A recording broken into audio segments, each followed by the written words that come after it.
Байден самый настоящий слабак, Байден занимается политикой. Этот человек признан спецслужбами США одним из самых крупных нелегальных торговцев оружием. Но одно вам скажу, все на низком старте, все приготовились пилить бабки, которые поступают в Украину, и даже не надо им ждать окончания войны.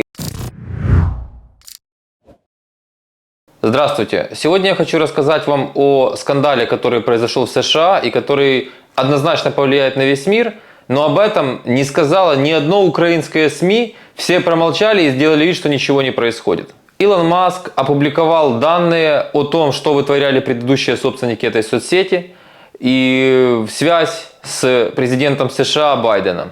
Как вы знаете, у Джо Байдена есть сын Хантер, который, мягко говоря, ничем не блещет, употребляет кокаин и ведет такой непонятный образ жизни. Хантер Байден был свадебным генералом в компании Буризма, которая принадлежит украинцу Николаю Злачевскому, небезызвестному.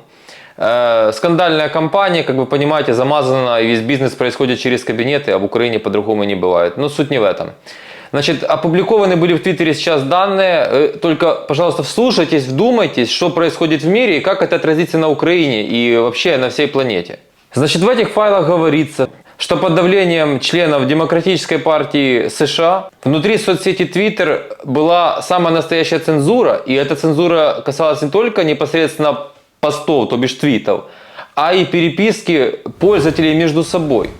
Все упоминания, компромат, упоминания, компрометирующие сына Джо Байдена, Хантера Байдена, технически отмечались такой пометкой, в которой отмечались материалы, содержащие детскую порнографию.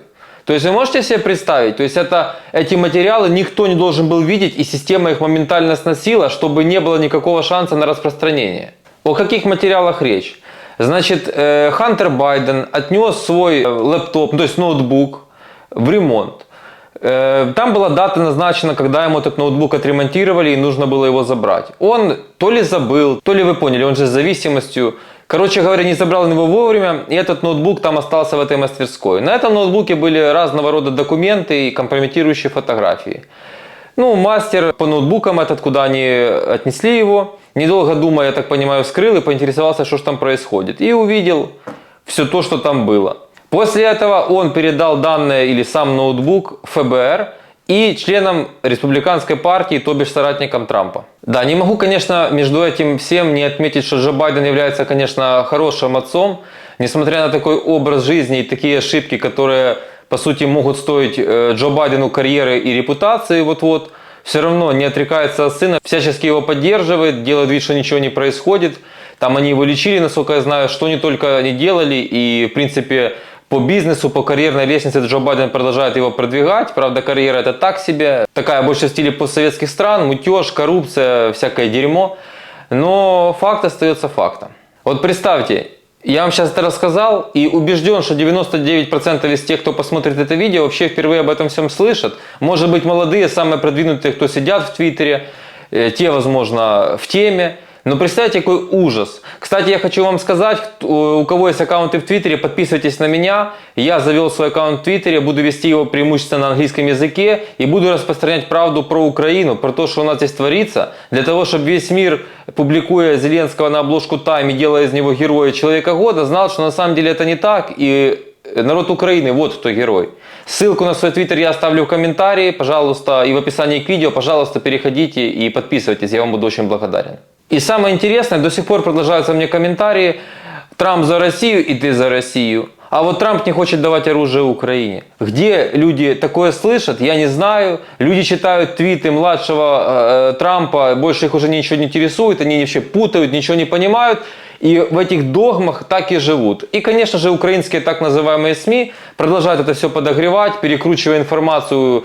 Там вот недавно была информация, что, естественно, фотография Трампа и надписи: компания Трампа признана мошеннической, мошенничала с налогами. Но там же признан был не Трамп, там признаны были какие-то менеджеры, которые сделали что-то не так. И совсем никто не упоминает о том, что открыто Джо Байден сейчас принял идею в действие, которую придумал Трамп по поводу границы с Мексикой, как там сейчас будет происходить вся миграционная политика. полностью Трампа идея от А до Я, концепция. Байден говорил, что это плохо, так нельзя во время предвыборной кампании. Но как только стал президентом, естественно, США такая страна, где хочешь не хочешь, прагматизм должен брать верх. Что, собственно, и произошло. Но, конечно же, ни одно украинское СМИ, повторяю, вам это не рассказало. Дальше идем. Сегодня утром я первую новость, которую прочитал, я буквально шокирован был. Баскетболистку Грейнер обменяли на россиянина Виктора Бута.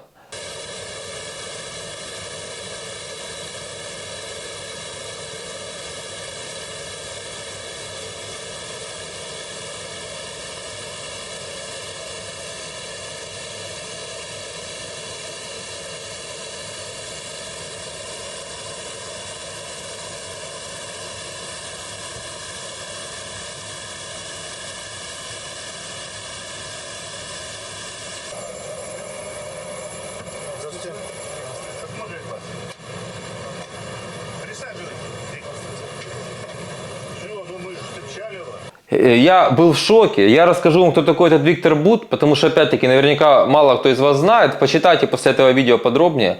Этого человека, такого довольно неказистой внешности мужчину, невзрачного, ему поставить банку с пивом, и можно было подумать, что это очередной российский алкоголик. Но все не так.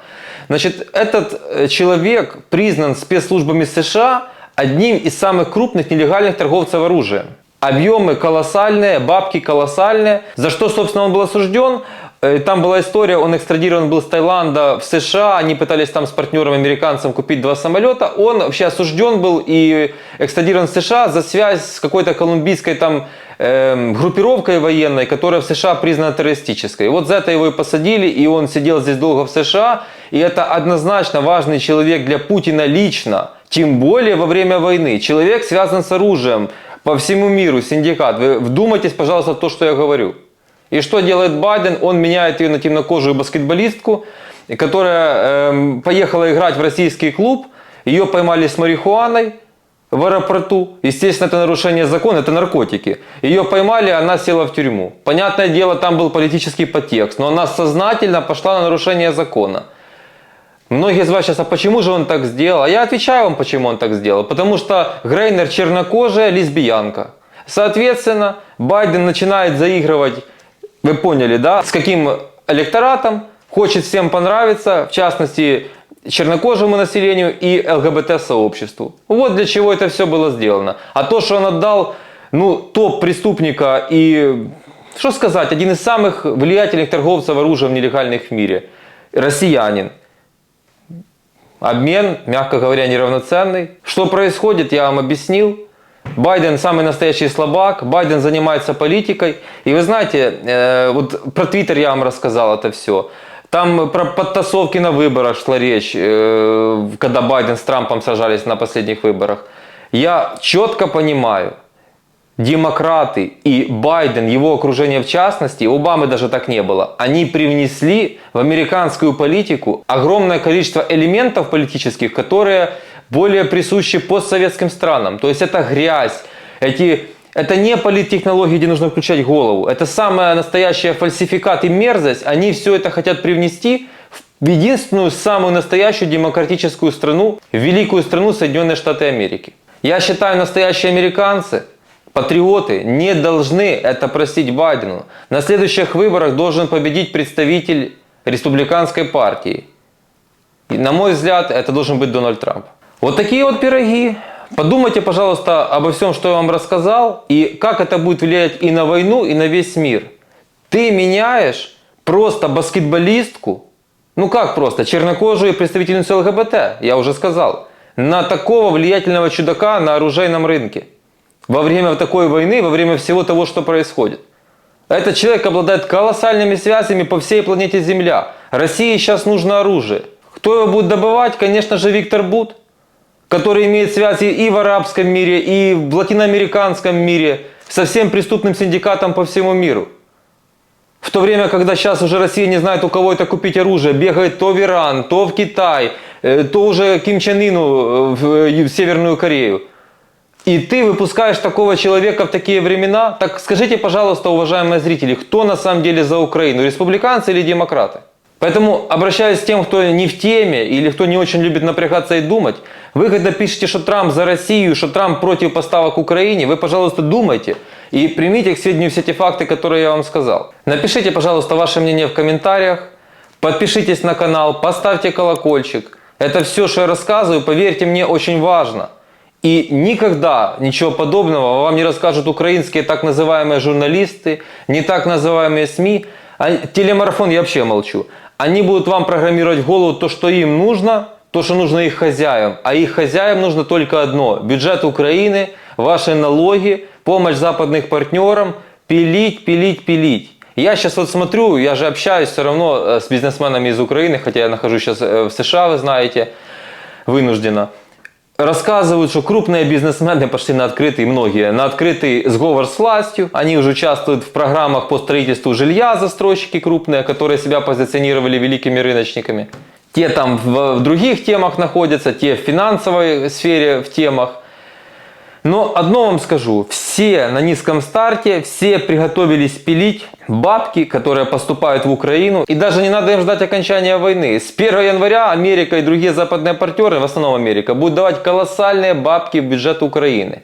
Там опубликовали отчет, я посмеялся. Золотовалютные резервы Украины выросли, гривна стабильная. Так они же выросли не благодаря тому, что в стране что-то правильно происходит. Тем более во время войны. Они выросли благодаря тому, что западные партнеры дали бабки. Но это как подойти к бедному человеку. Богатый даст ему бабок, и бедный станет богатым. Не приложив для этого никаких усилий, не делая никаких правильных вещей. Вот то, что сейчас происходит у нас. Поэтому прошу вас, подпишитесь, подпишите друзей, подпишите родственников. Пусть люди слушают и просвещаются. Потому что то, что в головах сейчас у людей, не у всех. У моей аудитории, слава богу, все хорошо, и я горжусь вами. Но мы в меньшинстве. У большинства каша в голове, непонятно что. И чем дольше они будут слушать этот бред, который по телевизору и в украинских СМИ, тем хуже будет ситуация. Это фактически зомбирование. У них будет вечное соревнование за Вову, за Петю. А я вам предлагаю прагматично смотреть на вещи и понять, что в Украине должна быть другая жизнь, совершенно другая жизнь. Это должна быть справедливая по-настоящему страна.